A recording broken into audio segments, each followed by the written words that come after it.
성도 여러분 안녕하셨습니까? 아름다운 모자지간의 하모니카 연주 정말 아름답죠? 이렇게 참 좋을 수가 없습니다. 자주 좀 하시면 좋겠어요. 1년에 한 번 하지 말고 코로에 한 번씩이라도 하시면 좋겠습니다. 오늘 또 귀한 손님이 오셨네요. 우리 박석임 어머님 오셨습니다. 환영합니다. 우리 뜨거운 박수로 환영합니다. 그렇습니다. 맞습니다. 자, 오늘 저는 말씀을 선악의 대쟁 투사 계속해서 말씀드리겠습니다. 화면을 좀 바꿔주시면 감사하겠습니다. 오늘 제목은 하와의 시험과 예수님의 시험, 이 제목으로 말씀을 드리려고 합니다. 먼저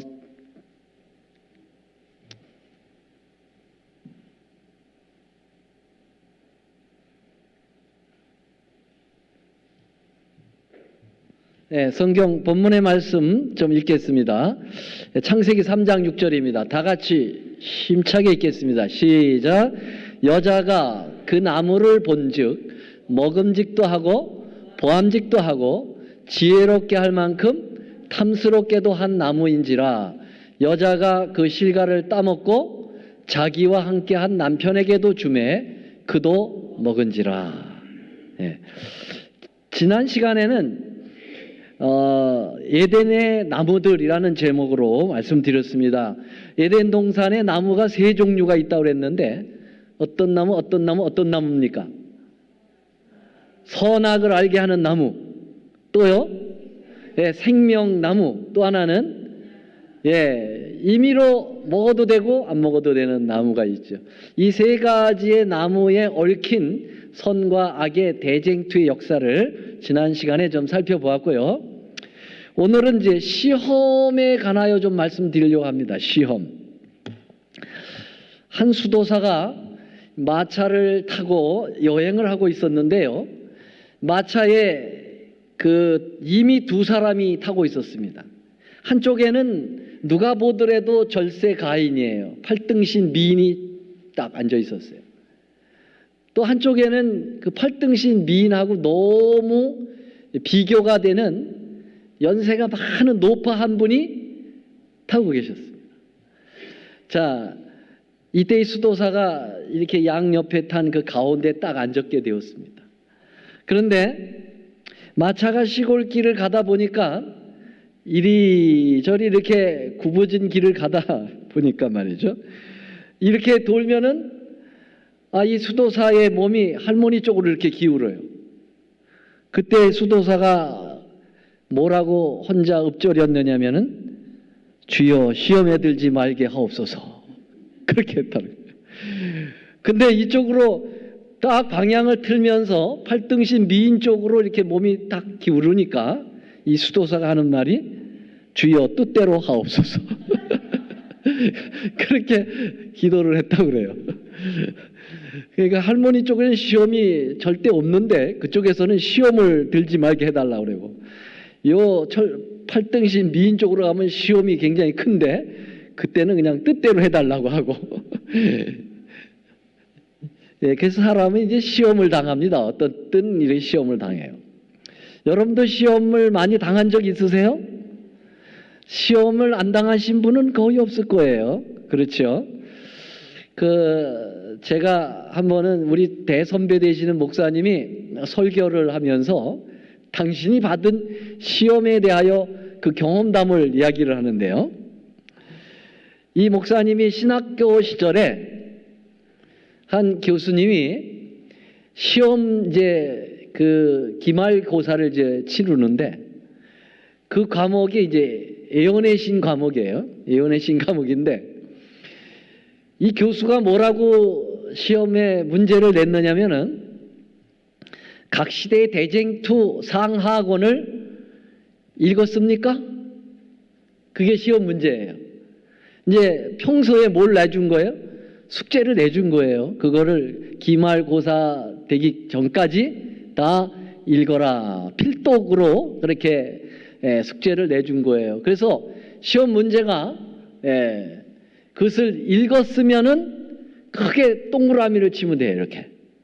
안 읽었으면 어떻게 치면 돼요? 각개표를 쳐야 됩니다. 문제가 딱 그 문제 하나예요.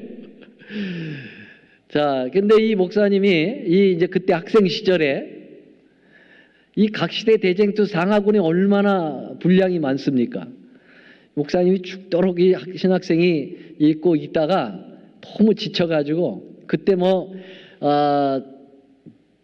저기 문서전도도 나가야 되잖아요. 또 노동도 해야 되잖아요. 삼육대학 다니면서.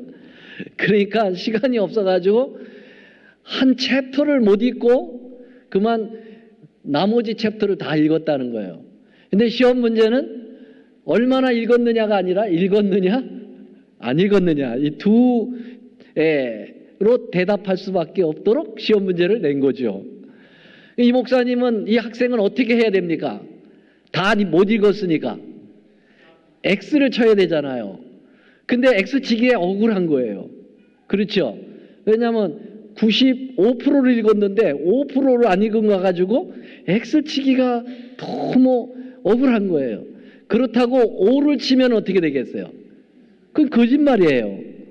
신학생의 이제 양심을 두고 시험 문제를 교수님이 냈으니까 이걸 동그라미 칠 수도 없고 X도 칠 수 없고 계속 고민하다가 어떻게 했느냐? 동그라미를 쳤어요.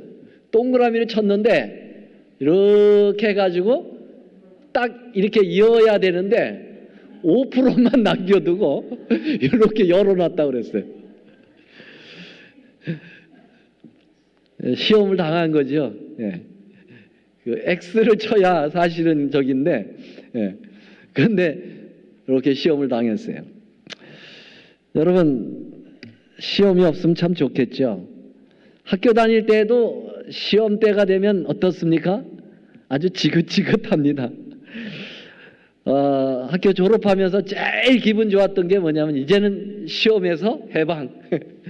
이게 가장 기분이 좋았던 것으로 기억이 납니다. 학교 다닐 때 제일 기분이 날아갈 듯이 좋을 때는 언제죠? 시험 끝나는 날. 뭐 점수가 어떻게 나오든 상관없어. 일단 시험이 끝나면 그렇게 좋더라고요. 그렇죠? 자, 시험은 싫지만 종종 우리에게 다가옵니다. 시험은 야고보서에 의하면은 하나님께서 주신다고 그랬습니까? 아니라고 그랬어요. 하나님이 주십니까? 시험을? 하나님께서 주시는 것은 아니고 자기 욕심 때문에 시험을 당한다. 그렇게 얘기했어요. 때로 하나님께서는 하나님이 주시는 시험이 아니지만 사단이 시험을 가져다 주지만 그 시험을 때로는 허락할 때가 있다. 그렇게 말씀하셨습니다. 그래서 여기 야고보 1장 13, 14절인데요. 노란 글씨를 좀 주목해서 보시면서 성경을 읽어보겠습니다. 사람이 시험을 받을 때에 내가 하나님께 시험을 받는다 하지 말지니 하나님은 악에게 시험을 받지도 아니하시고 친히 아무도 시험하지 아니하시느니. 그러니까 하나님은 시험을 안 하신다는 거예요. 그렇죠? 그래서 시험을 본인이 받는 것은 오직 각 사람이 자기 욕심에 끌려서 미혹되었다. 그 미혹되어 시험을 받는다. 그렇게 얘기하고 있습니다. 자, 그래서 때로 시험이 오면 그 시험을 성경에서는 두려워하지 말라 그랬어요. 하나님이 골탕을 먹기 위해서 시험을 주는 게 아니니까 이 시험을 우리가 두려워하지 말고 잘 극복해 이겨내라고 얘기하고 있는데요. 요 전절에 야고보 1장 2절 3절에는 시험을 이렇게 이야기하고 있습니다. 또 읽겠습니다. 시작. 내 형제들아 너희가 여러 가지 시험을 만나거든 어떻게 하라 그랬어요? 온전히 기쁘게 여겨라. 이는 너희의 믿음의 시련이 인내를 만들어내는 줄 너희가 알미라. 그래서 이 시험이 올 때 그것을 기쁘게 여기라고 그랬어요. 왜냐하면은 그것이 이제 인내를 만들어내는 그러한 믿음을 더 쌓을 수 있는 그러한 훈련이 된다는 거죠. 그래서 시험 자체를 두려워하지 말고 그것을 이길 수 있도록 무장을 하고 그것을 기쁨으로 생각을 하라, 그렇게 얘기했습니다. 베드로는 시험에 대하여 더 긍정적으로 얘기했어요. 더 적극적으로. 제가 좀 읽어보겠습니다. 사랑하는 자들아, 너희를 시련하려고 오는 불시험을 이상한 일 당하는 것 같이 이상히 여기지 말고. 보통 시험도 아니에요. 불시험이에요. 뜨거운 불로 이렇게 사람을 태우듯이 오는 그 시험이 얼마나 싫습니까? 여러분, 우리는 시험 자체 싫어요. 그런데 그렇게 너무 두려워하지 말고 그것을 이상히 여기지 마라. 왜냐하면 시험이라고 하는 것은 우리 그리스도인들에게 있어서 면제 과목이 아니라 필수 과목이라는 거예요.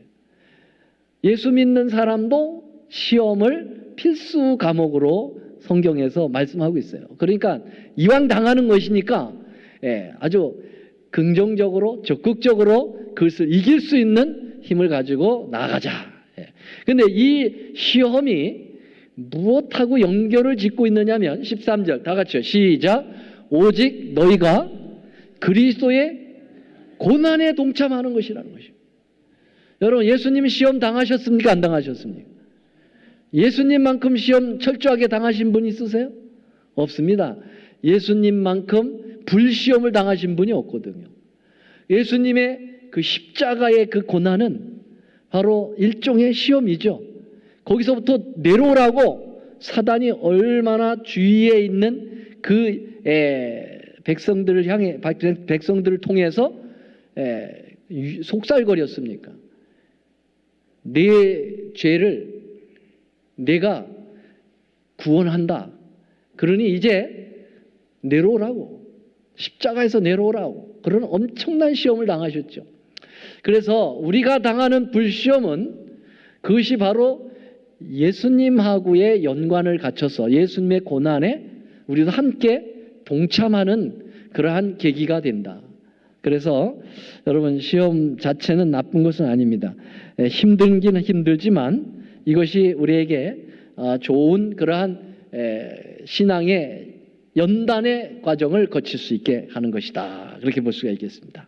자, 그러면 우리 선조의 하와 할머니께서 어떻게 시험을 당했는가, 이제 인간 최초로 당하는 시험 문제를 우리가 다루면서 선악의 대쟁투의 그 모습을 또 한번 살펴보려고 하는 것입니다. 이 하와가 당한 시험은 사단에 의해서 당한 거죠. 뱀을 통해서 유혹을 했는데 그 뱀은 사단의 앞잡이였습니다. 그렇죠? 사단이 뱀을 매개체로 해가지고 하와를 공격한 것입니다. 그래서 요한계시록 12장 7절로 9절에는 그 옛날 그 뱀, 에덴 동산의 그 뱀, 옛뱀, 그 옛뱀이라고도 하고 마귀라고도 하고 사단이라고 하는 놈이라고 얘기했어요.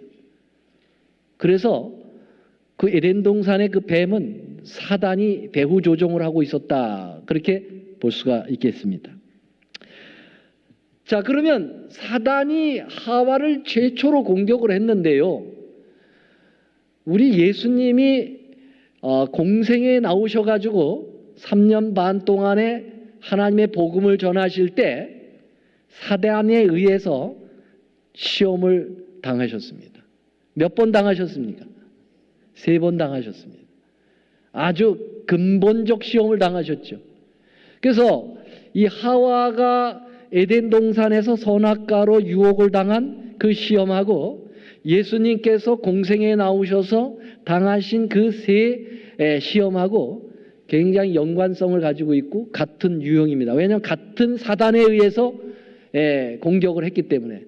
그래서 같은 사단이 가장 근원적인 그러한 시험을 걸었기 때문에 똑같은 유형의 시험이라고 볼 수가 있겠습니다. 그 시험은 하와가 또 예수님이 그리고 우리가 당하는 시험의 모습과 같다. 그렇게 볼 수가 있겠습니다. 자, 그러면은 하와가 제일 먼저 당한 시험 가운데는 두 가지였죠. 하나는 뭐냐면 너희가 결코 뭐 하지 않는다고요? 죽지 않는다. 이 선악과를 먹어도 너희가 결코 죽지 않을 거야 라고 하는 시험이었습니다. 하나님은 선악과를 먹는 날에는 어떻게 한다고 그랬어요? 정령 죽으리라 그랬어요. 꼭 죽는다 그렇게 얘기했는데 사단은 꼭 안 죽는다 그렇게 아주 반대로 얘기했어요. 누가 거짓말한 겁니까?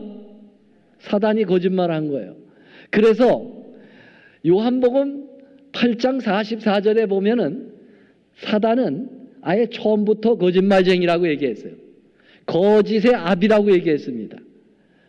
그래서 아예 이 땅에 처음 나타나가지고 시작한 말이 거짓말이에요, 사단이. 그래서 여러분, 거짓말 우리의 입에서 자꾸 나오면 아, 사단이 지금 내 입속에 있구나 생각하시면 돼요. 나는 안 하려고 하는데 자꾸 거짓말이 나와요, 안 나와요? 아무 소리 없으세요. 거짓말 안 하셨나? 세상에서 가장 큰 거짓말이 뭐냐면 나는 거짓말 안 했다는 사람이에요. 거짓말 안 하는 사람 없어요. 네. 거짓말이 10계명 중에서 제일 범하기 쉬운 것 같아요, 제가 보기에는. 하얀 거짓말도 있잖아요.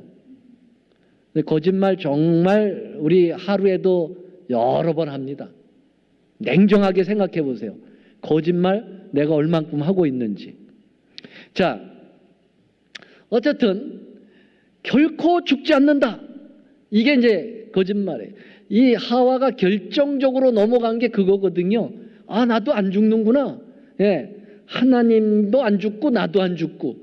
그래서 두 번째 시험과 연관되어 있어요. 너희가 그것을 먹는 날에는 너희 눈이 밝아서 그 다음에 누구같이 된다고요? 하나님같이 된다. 나도 하나님하고 같아져 보여야 되겠다. 뭐 하나님만 항상 이렇게 우리를 지배하시는 것 같고 우리를 이렇게 하시는 것 같은데 그럴 필요 없다. 나도 하나님이 되면 나도 하나님과 같이 그러한 높은 주의를 가지면 되겠다라고 하는 유혹이 있는 거죠. 이 두 가지가 가장 근본적 시험이었습니다. 자, 이 시험에서 그 결정적으로 넘어간 것이 아니라 이제 여기에서 마음이 많이 빼앗겼고요. 그 다음에 이제 하와의 마음을 결정적으로 넘어가게 한 세 가지 유형의 시험을 오늘 공부하려고 하는 거예요. 이건 지난 시간에 공부했고요. 자, 이게 바로 그 결정적으로 이제 넘어가게 만드는 그런 시험입니다. 다 같이 읽어보시겠습니다. 오늘 본문입니다. 시작. 여자가 그 나무를 본즉 먹음직도 하고 보암직도 하고 지혜롭게 할 만큼 탐스럽게도 한 나무인지라. 자, 요게 이제 세 가지 시험의 유형입니다. 처음엔 뭐죠? 모함직하다 그랬어요? 먹음직스럽다 그랬어요. 아, 저거 먹을만 하네. 그 먹음직이라는 말은 식욕이죠, 식욕. 그 사단은 제1차적으로 우리에게 시험으로 문제를 내는 게 뭐냐면 먹는 거 가지고 시험을 거는 거예요. 먹는 거 가지고. 자, 그 다음에 두 번째로는 모함직하다 그랬어요? 뭐? 보암직하다. 보암직. 이야, 너무 멋있다. 보기에 너무 멋있다 하는 눈으로 보면서 첫 번째는 입으로 먹으면서 시험에 걸리고 두 번째는 눈으로 보는 것을 통해서 시험에 걸리고 그 다음에 세 번째로는 뭐죠? 지혜롭게 할 만큼 탐스럽다라는 말은 야, 저거 먹으면 지혜가 넘치겠구나. 그래서 내가 나를 뭐 하겠다? 자랑할 수 있겠구나. 나를 나타낼 수 있겠구나. 바로 이렇게 보암직, 먹음직, 지혜롭게 할 만큼 탐스러운 거. 요 세 가지 유형이 바로 사단이 인간의 결정적으로 시험에 넘어가게 하는 세 가지의 패턴입니다. 요 세 가지를 잘 막으면 많은 부분에 있어서 시험을 이길 수가 있다는 것이죠. 자, 그러면은 우리 예수님께서 세 가지 시험을 당하신 것을 한번 요 유형을 비교해 보면서 살펴보죠. 예수님이 이제 침례를 받으시고 그리고 어디로 나오셨어요? 성령에 이끌려 가지고 광야로 나오셨어요. 왜요? 사단이 시험을 합니다. 예수님이 바로 이 시험에 이기셔야 합니다. 그래야 그분께서 우리의 모본이 되셔가지고 우리도 예수님을 그대로 따라가면 승리할 수 있다라고 하는 보증을 주실 수 있기 때문에 예수님은 이 시험을 통과하셔야만 하는 것입니다. 예수님께서 메시아로 통과하셔야 될 여러 가지의 자격이 필요하지만은 여기 아주 중요한 이 시험을 통과하셔야 합니다. 그래야 메시아로서 그분께서는 우리에게 완벽한 퍼펙트한 메시아가 되실 수가 있는 거죠. 자, 이제 사단이 시험을 합니다. 제일 첫 번째 시험이 뭡니까? 3절 시작. 마귀가 가로되 내가 만일 하나님의 아들이거든 이 돌들에게 명하여 뭐가 되라고요? 떡덩이가 되게 해서 먹어라, 이 말이죠. 예수님은 지금 광야에서 40일 동안 뭐 하셨습니까? 금식하셨어요. 예수님이 40일 동안 아무것도 드시지 않은 상황에서 얼마나 모든 것이 다 떡으로 보였겠습니까? 예. 돌도 정말 떡으로 보일 만한 그런 상황이죠. 제가 언제 말씀드렸나요? 그 고난의 시절이라고 그러나 그 북한이 250만 명이 굶어 죽었을 때 말이죠. 그때 애기 엄마가 너무너무 배가 고파가지고 이렇게 보니까 이 툇마루에 앉아있다 보니까 이 마당으로 뭐가 지나갔어요? 강아지가 지나가가지고 얼른 잡아가지고 삶아 먹고선 눈이 이렇게 이제 탁 떠졌는데 너무 배고파가지고 이제 그것을 탁 먹고 눈이 딱 떠졌는데 누가 없어졌어요? 아기가 없어진 거예요. 자기 아기가. 그러니까 그 강아지가 뭐로 보이는 거예요? 아기가 뭐로 보이는 거예요? 아기가 강아지로 보이는 거예요. 그렇게 배고프면 모든 게 다 먹는 거로 보이게 마련이죠. 예수님께서 40일을 금식하셨으니까 모든 게 다 먹는 거로 보이는 찰나에 이 사단이라는 놈이 와서 너 돌이 돼가지고 돌을 떡으로 만들어서 먹어라. 너 하나님의 아들이잖아. 너 능력이 있다면 그렇게 해봐. 다시 말하면 이 먹음직스러운, 다시 말하면 식욕을 가지고 예수님을 시험한 것입니다. 맞습니까? 네. 자, 두 번째로는 예수님을 높은 천하만국이 보이는 산 꼭대기로 데려가죠. 모시고 가가지고 사단이 천하 모든 권세와 그 영광을 다 보여주면서 천하만국을 뭐 하면서? 보여주면서 천하만국을 보여주면서 뭐라고 그랬어요? 내게 절하면 이 모든 것 다 너에게 주겠다. 그 사실은 누구 건데? 창조주신 예수님 건데 자기가 뭐라고 나한테 절을 하면 그걸 다 주겠다. 예. 자, 예수님에게 만국, 천하만국을 보여주는 것입니다. 보여주는 것이죠. 보암직스럽다고 하는 거하고 맞아 떨어지죠. 그렇죠? 네. 자, 그럼 세 번째로는 어떻게 할까요? 예수님을 어디로 데리고 올라가요? 이번에는 성전 꼭대기에 세워서 내가 만일 하나님의 아들이거든 거기서 뭐 하라고요? 뛰어내려라. 그러면서 성경절을 또 인용해내. 시편에 나오는 말씀을 인용하면서 사단이 그만큼 성경을 잘한다는 거죠. 그래서 기록되었으되 하나님이 너를 위하여 그 사자들을 명하사 너를 지키게 하시리라. 뛰어내려봐. 그래서 너의 천사들이 너를 받들면 너는 그 높은 데서 뛰어내려도 죽지 않고 수많은 천사들이 너를 호위하고 있고 너는 정말 많은 사람에게 자랑할 수 있잖아. 예. 너를 자랑하란 말이야. 예. 이렇게 유혹을 한 거죠. 자, 그래서 하와가 세 번째 걸렸던 게 뭐였어요? 그것을 먹으면 지혜롭고 탐스럽게 할 만큼 것이라기 때문에 자기가 그거 먹고 자기의 죄를 막 자랑할 수 있었던 거하고 딱 맞아떨어졌습니다. 그래서 요약을 하면 이렇습니다. 자, 하와의 시험과 예수님의 시험의 유형이에요. 먹음직, 요게 돌이 떡이 되어 먹게 하라. 보암직, 천하만국을 보여주고 내게 절하라.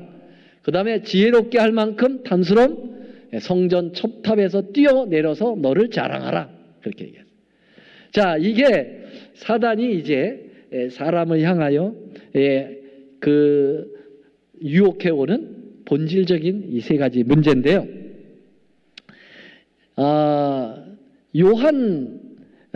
사도 요한은 이 세 가지 유형을 우리들에게도 적용을 해야 된다.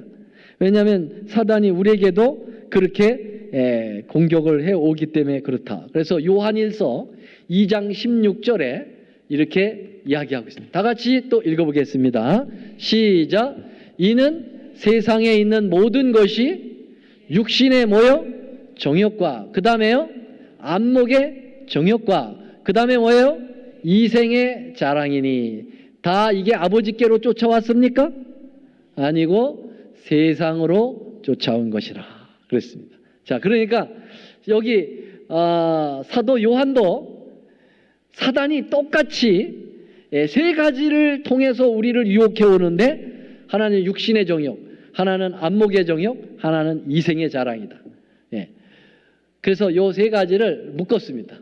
자, 하와가 유혹당할 때 먹음직, 예수님이 유혹당할 때 돌이 떡이 되게 하라, 식욕이죠. 그 다음에 우리의 육신의 정욕 가운데 가장 강렬한 그 정욕이 뭘까요? 그것이 식욕입니다. 식욕. 여러분, 사람을 3일을 굶겨 놓으면 어떻게 된다고요? 도둑질 안 하는 사람이 없다. 그렇게 얘기를 했어요. 그만큼 식욕은 정욕의 우리의 육적인 욕구 중에서 가장 강렬한 욕구 중에 하나입니다. 그래서 첫 번째 이렇게 해당이 되고요. 두 번째, 보암직, 천하만국을 보여주고 내게 절하라. 그리고 안목의 정욕, 이 눈안, 그렇죠? 눈으로 보는 그 정욕에 의해서 우리가 범죄를 저지를 수 있다. 그 다음에 세 번째로는 지혜롭게 탐스럽게, 그 다음에 성전 첨탑 뛰어내리고, 이생의 뭐라고요? 자랑이라는 거예요. 자랑하면 시험에 걸리는 거죠. 너희가 자랑할 때 너희의 의를 자랑하지 말고 자랑할 게 딱 한 가지가 있다고 그랬어요. 뭘 자랑하라고 그랬어요? 사도 바울은 십자가를 자랑하라고 그랬어요. 십자가를 자랑하라. 자랑하려면 예수님을 자랑하고 너의 자랑을 멈춰라. 우리가 자랑하게 되면 이렇게 유혹의 문을 열게 되는 거죠. 자, 그래서 오늘은 1번 식욕, 이 먹는 것을 통해서 사단이 얼마나 우리에게 공격을 해오고 우리가 얼마나 위험에 빠질 수 있는가를 살펴보면서 오늘 말씀을 줄이려고 합니다. 여러분, 하와가 선악과를 딱 유혹을 받을 때 그것을 먹는 날에는 그랬습니다. 그렇죠? 먹는 날에는. 그러니까 뭡니까? 하와도 먹는 거로 시험을 당하면서 유혹을 받은 겁니다. 그렇죠? 여러분, 낚시를 하다 보면은 고기들이 다 어디가 걸려 나옵니까? 번쩍번쩍하는 비늘이 걸려 나옵니까? 아니면은 꼬리가 걸려 나옵니까? 어디가 걸려 나옵니까? 다 입이 걸려 나와, 입이. 큰 고기든 작은 고기든 다 입이 걸려 나온다. 고기를 유혹하는 방법은 미끼를 통해서 먹는 거로 유혹하는 거예요. 그렇죠? 그래서 여러분, 시험에 있어서 이 입에 걸리는 것이 얼마나 사단이 유혹하기가 좋고 우리가 유혹에 잘 넘어갈 것인지를 보여주는 것이죠. 여러분, 에서라고 하는 친구가 동생 야곱에게 장자권에 팔렸는데, 장자권을 팔았는데 뭐로 팔렸습니까? 팥죽 한 그릇. 그 팥죽 한 그릇이 어디로 들어가는 거예요? 입으로 들어가는 거예요. 그래서 이 식욕으로 그만 그 영적 장자권까지 빼앗기고 축복권까지 빼앗기는 것이 다 이 식용 문제라고 하는 사실을 우리는 알게 됩니다. 여러분, 이스라엘 백성들이 광야 40년을 생활을 할 때 그들이 전공 과목이 뭔지 아세요? 전공 과목. 그들의 전공 과목. 원망이에요, 원망. 그러면은 부전공이 뭔지 아세요? 불평. 그래서 원망과 불평이 그들의 전공 과목이에요. 그러면 그들이 원망하고 불평한 것의 그 원인은 어디에 있습니까? 먹는 겁니다. 보세요. 제가 성경절을 다 찾아왔어요. 백성이 모세에 대하여 뭐 한다고 그랬어요? 원망하여 가로되 우리가 무엇을 마실까? 입으로 우리가 무엇을 마실까 때문에 원망했다. 그렇게 나와 있어요. 자, 출애굽기 16장에 보면 이스라엘의 온 회중이 그 광야에서 모세와 아론을 원망해. 모든 회중이 다 원망해. 그 원망하는 원인을 보니까 그들에게 이르되 우리가 애굽 땅에서 고기 가마 곁에 앉았던 때와 떡을 배불리 먹던 때에 여호와의 손에 죽었다면 좋았을 것을. 이 광야에 와서 우리를 굶겨 죽이는구나. 이 먹는 것이 안 들어가니까 원망을 전공 과목으로 하는 거죠. 자, 다 그래요. 원망 나오면 그 다음에 입으로 들어가는 거예요. 마시는 거든 먹는 거든. 거기서 백성이 물이 가람에 그들이 모세에 대하여 원망하여 목말라 죽게 되었다. 그러죠. 민수 21장 5절 백성이 하나님께 모세를 향하여 원망하되 어찌하여 우리를 애굽에서 인도하여 올려서 이 광야에서 죽게 하는고 이곳에서는 식물도 없고 물도 없도다. 먹는 거하고 마시는 거 입으로 들어가는 것 때문에 원망하는 것입니다. 여러분, 우리도 이 먹는 문제가 제대로 해결이 안 되면 하나님 뭐 할 수 있어요?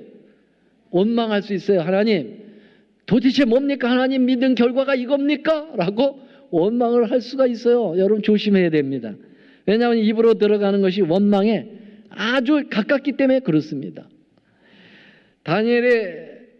다니엘과 세 친구들이 바벨론 국립대학에 들어가서 풀스칼라십으로 장학금으로 공부하고 있는데 사단이 바벨론의 그 정부가 요 다니엘과 세 친구들의 정신을 완전히 개조시키려고 제일 먼저 시도했던 게 뭔지 아시죠? 먹는 문제입니다. 왕의 진미를 먹여가지고 완전히 뉴스타트에서 완전 반대되는 음식 먹이는 거야. 막 왕이 먹는 양 기름진 거. 정말 그 왕들은 여러분 평균 수명이 한국의 조선시대의 평균 수명이 44세, 45세 막 이래요. 왜 이렇게 일찍 죽을까? 왕들은 맨날 운동도 안 해. 그리고 뭐만 먹어? 맨날 고기하고 기름진 것만 먹어. 그러니까 그냥 옛날에 그 당뇨병을 몰라서 그랬지 다 당뇨병에 걸려서 죽었을지도 몰라.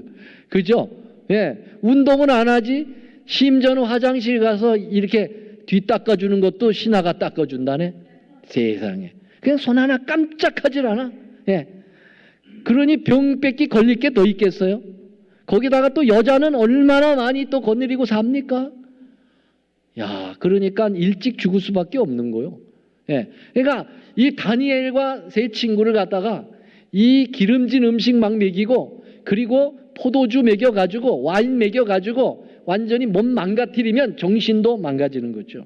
여러분, 그래서 건강한 육체에 건강한 사고가 깃드는 거거든요.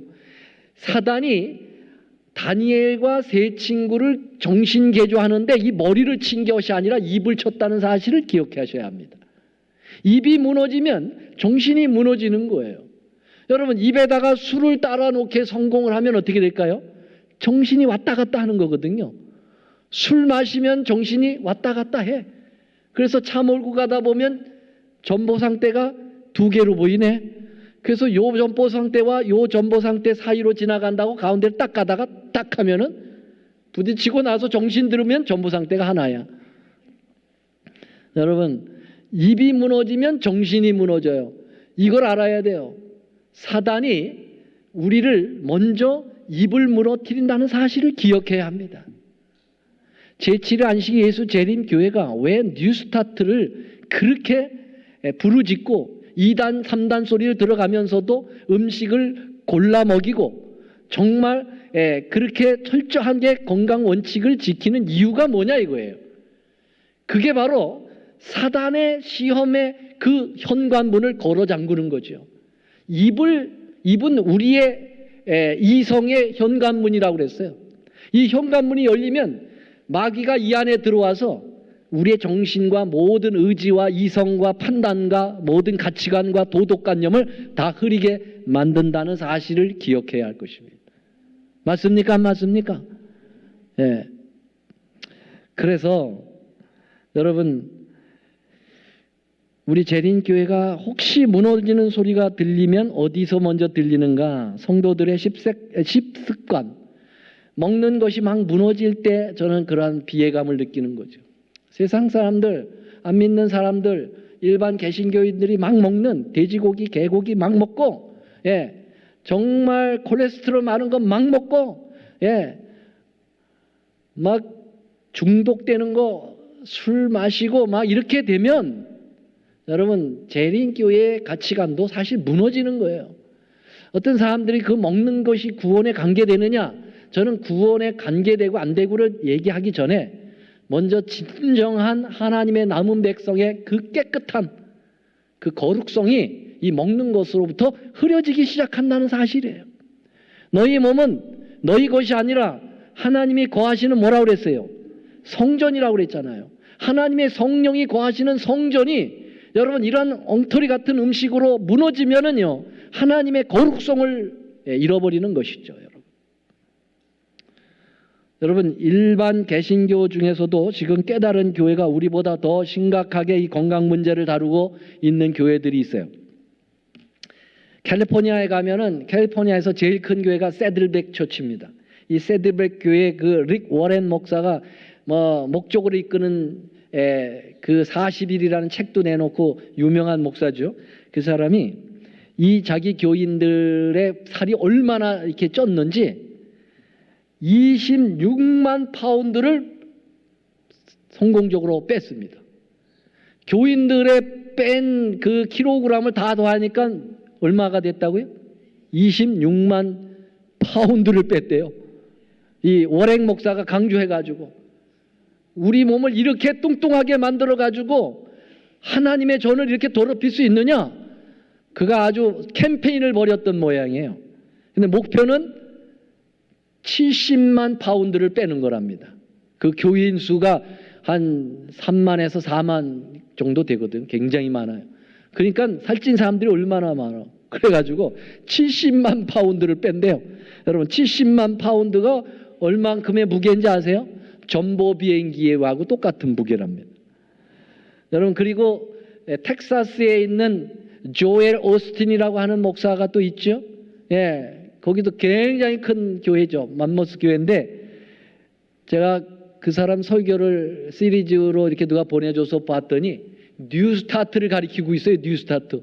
아마 우리 교회의 그 프로그램을 어디서 본 모양이에요. 똑같이 물을 강조하고 채식을 강조하고 이 기름기 먹는 걸 피해야 된다고 하고 하다가 시리즈로 설교하는 것을 제가 들었거든요. 여러분 이제 재림교회에서 가만히 있으니까 그리고 막 무너지니까 일반 개신교회에서 이제 더 들고 일어난다는 사실이에요. 슬픈 일이죠, 여러분.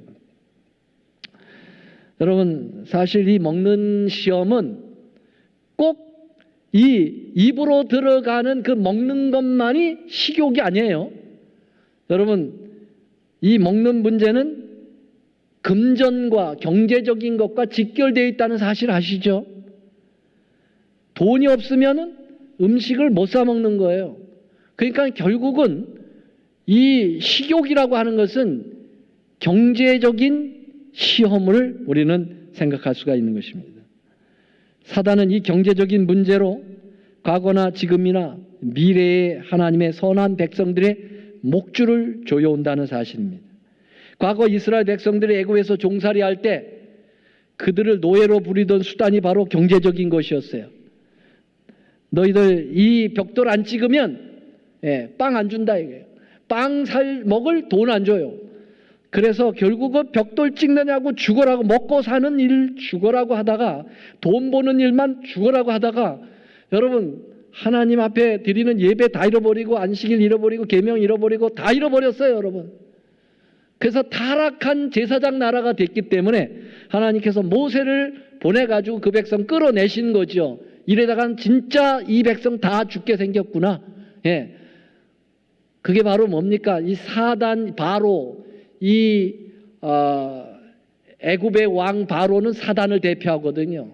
이 바로가 목줄을 딱 잡는 거예요. 목줄을 잡고 자기 백성 만들어가는 거죠. 오늘날도 마찬가지예요. 이 세상의 임금은 사단이라고 그랬어요. 사단이라는 놈이 우리의 목줄을 잡습니다. 돈줄을 잡는 거죠. 그래가지고 이 돈 문제만 딱 결부되면은 신앙이고 뭐고 다 포기하게 만드는 거죠. 여러분 이거를 극복해야만 진짜 신앙인입니다. 맞습니까? 여러분 돈에 지면 그건 돈이 그걸 만몬신이라고 그래요. 만몬신. 돈이 신이 되는 거죠, 여러분. 오늘날 돈이 신이 되는 성도들이 얼마나 많습니까, 여러분? 안식일이 되었는데도 여전히 돈 벌러 나가는 거죠. 왜? 돈의 신이 된 거예요. 그게 나를 살려주는 것으로 착각하는 거죠. 여러분, 나를 살려주는 것은 돈입니까? 하나님입니까?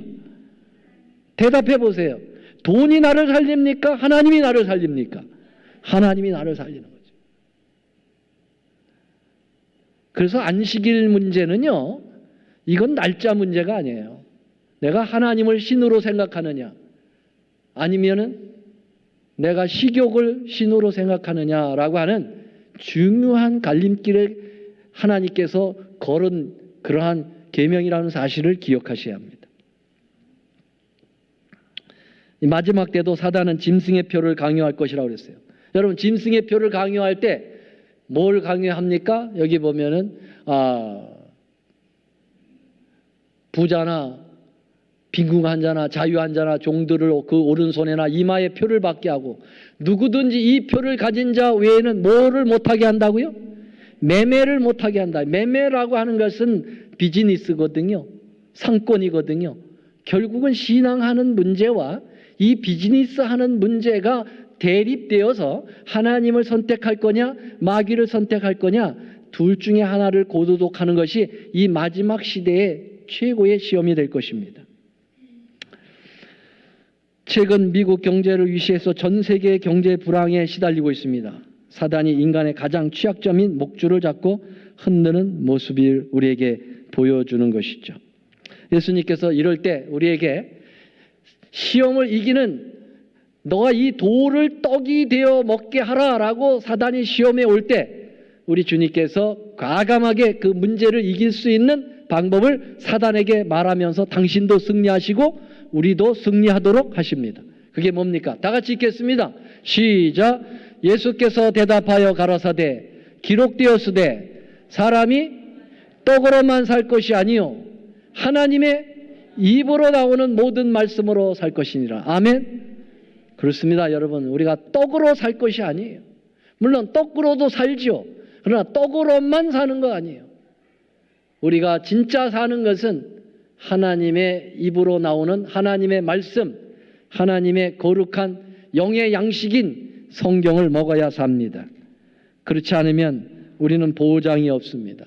하나님의 크신 은혜가 이 첫 번째 시험에서 모두 승리를 하시게 되기를 간절히 바라고 다음 시간에는 보암직이라고 하는 두 번째 시험 문제를 다루도록 그렇게 하겠습니다. 감사합니다. 사랑의 주님, 모든 시험으로부터 이길 수 있는 그 길을 제시하시고 친히 그 시험에서 이기셔서 우리의 모본이 되어주신 예수님의 그 아름다움을 저희들 공부할 수 있도록 도와주셔서 감사합니다. 사단은 식욕과 또 안목의 정욕과 이상의 자랑으로 하와를 유혹하고 공격했듯이 오늘 우리에게도 똑같이 공격해 오고 있습니다. 아버지여, 우리가 떡으로만 살 것이 아니요 하나님의 입으로부터 나오는 말씀으로 살 것이라고 하시는 주님의 그 위대한 선언을 저희들의 삶의 모토로 삼게 하여 주시고 모든 악을 하나님의 말씀으로 이길 수 있는 능력을 입도록 도와주옵소서.